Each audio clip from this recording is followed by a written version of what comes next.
Welcome to my channel. This is Emily's dollhouse. Emily was my neighbor when I was a kid. She was a strange girl. She never played with other kids in the neighborhood. She didn't have any friends. She spent all her time inside her house playing with her dollhouse and a little teddy bear that she brought everywhere with her. One day she invited me over to play with her. I remember knocking on the door, and her mother, who was a very thin, frail woman, opened it. I could see Emily behind her, holding the teddy bear. Her mother looked at me with vacant eyes and said, "She's not here to play with you. You're just a plaything for her." Then she pushed me inside and shut the door behind me. I found Emily in her room, sitting on the floor. Her room was very cold and musty, and she was wearing a nightgown even though it was the middle of the afternoon. The dollhouse was on the floor in front of her, and she had arranged all the furniture exactly like her house, right down to the wallpaper. It was like looking through a keyhole into her house. But something was off. I couldn't put my finger on it. Everything was perfect except for one room, which was bare except for a bed. And on the bed was a tiny version of me sleeping with my arms and legs spread wide. Next to the bed was the little teddy bear. "What's this?" I asked Emily, but she didn't answer. She just stared straight ahead with a blank expression on her face. "Don't you want to play?" I asked her, but she just kept staring at the dollhouse. I tried to touch her, but she flinched away from me like I had burned her or something. So I just went over to the dollhouse to examine it more closely. The furniture was all handmade with great care. There were tiny beds, chairs, tables, desks. They were all there. It was a perfect replica of her house. And as I looked around, I noticed that each room had a tiny version of her family, including her father, who was always out in the garden, and her mother, who was always inside reading a book, and Emily herself, who was always playing in her room with her teddy bear. But it was that tiny version of me that really got under my skin. Why was I in the dollhouse? What was I doing there? And why was I naked? I mean, I was just a kid myself. I was only 8 years old. I didn't understand any of it. But looking back now, I think Emily's mother understood much more than she was letting on. I sat down on the floor next to Emily and tried to make conversation, but she just kept staring at the dollhouse with a wild look in her eyes. After a while, I started to feel uncomfortable. Her room was freezing cold, and the only light came from the window, which was covered with dirty curtains. I felt like I was being watched. As I got up to leave, Emily suddenly grabbed my hand and pulled me close. She whispered in my ear, "It shows what happens tonight." Then she let go of me and backed away, still staring at the dollhouse. I didn't know what she was talking about. I was confused and scared, but I didn't want to upset her, so I just smiled and said, "Well, maybe I'll come back another day," and I left. That night, I woke up in my own bed and turned on the light. On my bedside table was the little teddy bear from the dollhouse. It was sitting on my chest. I don't know how it got there, but I knew it had been there all night because my cat, who normally slept at the foot of my bed, was curled up on the floor in the corner, growling. I don't remember much after that. Something about the way Emily looked at me, the way she touched me, it made me feel like I shouldn't be alone in my house that night. I don't know. It was just a feeling. The next morning, I told my parents about the dollhouse and the teddy bear. They just laughed and said it was silly to believe in that kind of stuff. I stopped going over to Emily's house after that. I don't know if she ever invited me back, but I never saw her again. Now, whenever I hear a knock on my door at night, I hope it's not Emily with her teddy bear. Because if it is, I won't be able to say no. Thank you. So I've always been pretty skeptical of the paranormal stuff, you know, ghosts, demons, that kind of thing. But I'm telling you this story because it's a story about fear. Fear of what we don't understand. Fear of the unknown. It's not necessarily a story about ghosts. When I turned 9, my aunt gave me a teddy bear. She said it was special and had been in the family for years. It was missing one eye and had a strange, rusted key stitched into its back. My parents were skeptical, but I was a kid. I loved it. Then things got weird. Every morning the bear would be in a different spot. Sometimes on my desk, once it was under my bed holding a drawing of my house, one I hadn't made. I tried locking it in a drawer, but at 3:12 a.m. I woke up to whispering.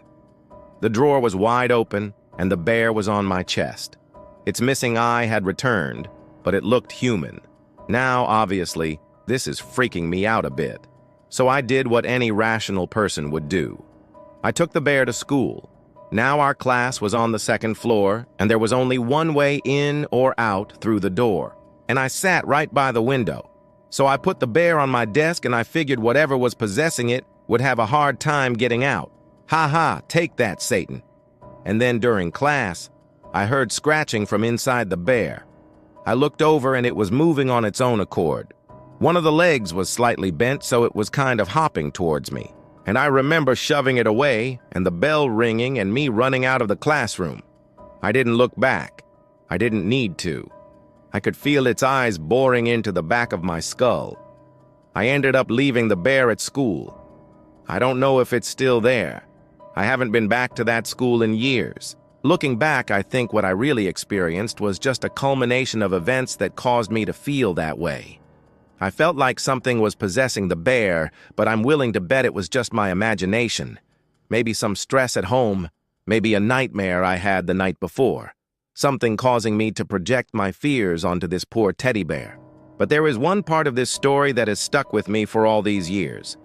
After I ran out of the classroom, I distinctly remember thinking, well, now I know I'm not going crazy. If that teddy bear can move on its own, then I am definitely not going crazy. And that thought has stuck with me because I have had it for years. In fact, when I was writing this story, I went to go grab the teddy bear from the closet where I keep it, and while retrieving it, I knocked over a candle and almost set my house on fire. And as I was rushing around trying to blow out the flames, I couldn't help but think, well, now I know I'm not going crazy. If you're enjoying this series and want to hear more stories, please subscribe and leave a like. It really helps me out. Also, I have a question for you. What's the most scared you've ever been? Let me know down in the comments. Maybe I'll even read some of them on the podcast. Now, if you've listened to the podcast, you know that every episode is brought to you by a different sponsor. This week's episode is brought to you by Wondery Plus. Wondery Plus is an exclusive audio experience featuring new original content from some of the best storytellers in the world. And today, I have a personal recommendation for you. It's a show called Small Town, Bigfoot, Sasquatch, whatever you want to call it. We all know the legend. It's a large, hairy, human-like creature said to exist in northwestern United States and western Canada. And the evidence, well, it's often circumstantial. Witnesses describe Bigfoot as bipedal, measuring up to 9 feet in height and covered in long, dark hair. But actual sightings are extremely rare. Now, I'm not a believer, but I do love a good mystery. And this 6-episode series takes you deep into the woods with renowned primatologist Dr. Jane Goodall to uncover the truth behind the legend. You will hear from experts and witnesses as they examine more than 100 years' worth of alleged sightings, footprints, and even hair samples. And let me tell you, it's fascinating. Hello, friends. My little sister got a new toy. Well, new to her, at least. It was an old teddy bear, one of those really creepy ones with the buttons for eyes and the stitched-on mouth. We found it at a garage sale of all places. My sister wouldn't shut up about it the whole drive home. She kept saying, "Look what I found, look what I found," over and over again. The whole time, all I could think was, "Oh God, I hope they wash that thing." But when we got home, she just ran off to her room with it. It wasn't until much later that night I realized she hadn't actually cleaned it. I mean, it was filthy. I don't know how someone could just, ignore something like that. But I didn't say anything.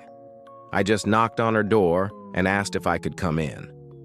"Sure," she said, but she didn't look up from the bear. She was talking to it. I thought maybe it was some kind of doll that talked back or something. Maybe it was one of those new AI toys. I didn't know what it was. But I definitely didn't want to be a part of whatever was going on in there. So I closed the door and went back to my room. But every night after that, I heard her talking to the bear. And every night I heard the bear respond. At first, it was just little noises. Nothing too crazy. Like sometimes I'd hear low breathing or soft growling. Once I even heard it meow. And then one night I distinctly heard a voice. I couldn't make out the words, but I knew it wasn't my sister. It was coming from the bear. It sounded like it was right outside my door. And then one night I heard it say, "You're next." Now, normally I would have just assumed my sister was making the whole thing up. You know, kids will do that sometimes. They'll pretend their toys are alive and talking to them. But it was so realistic. I couldn't help but wonder if she really was talking to a monster under my door. I tried not to think about it, but that night I couldn't sleep. Every little noise made me jump. I tossed and turned in my bed, staring at the ceiling. And that's when I had the idea. If the bear is outside my door, then maybe I can catch it on my security camera. So I set my phone up on the door and recorded it. I didn't see anything, but I did get audio. When I listened back, it was like something straight out of a horror movie. First, I heard some shuffling, and then a raspy voice said, "You're next." Then it started breathing heavily, like right into the camera. I swear it was trying to get into my room. I wanted to check it out, but my mom would have killed me. No way she would have let me keep it if she knew what it was. So I deleted the video and went back to sleep. In the morning, I told my sister what I had heard. Of course, she played it off like it was no big deal. "Oh yeah," she said, "that's just whispers. He likes to mess with you."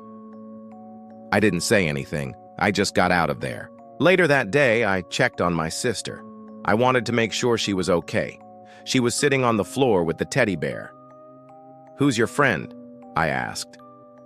"This is Whispers," she said. "He's my best friend." I was about to leave, but then I asked, "Can I hold him?" She hesitated for a second, but then she handed it to me. It was heavier than it looked. And when I felt around, it didn't feel like it had any stuffing. It was solid. As I held it, I could feel its eyes staring into my soul. I started to panic.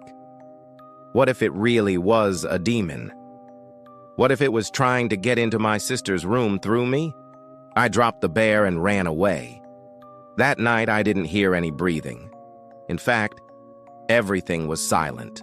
I thought maybe the bear didn't come out if I wasn't in my room. So I left the door open a crack. I wanted to see what would happen. I stayed up all night, but nothing happened. The bear didn't move. It didn't make a sound. In the morning, I went to my sister's room to check on her. She wasn't there. I looked all over for her, but she was nowhere to be found. On her bed was the teddy bear. It was still warm.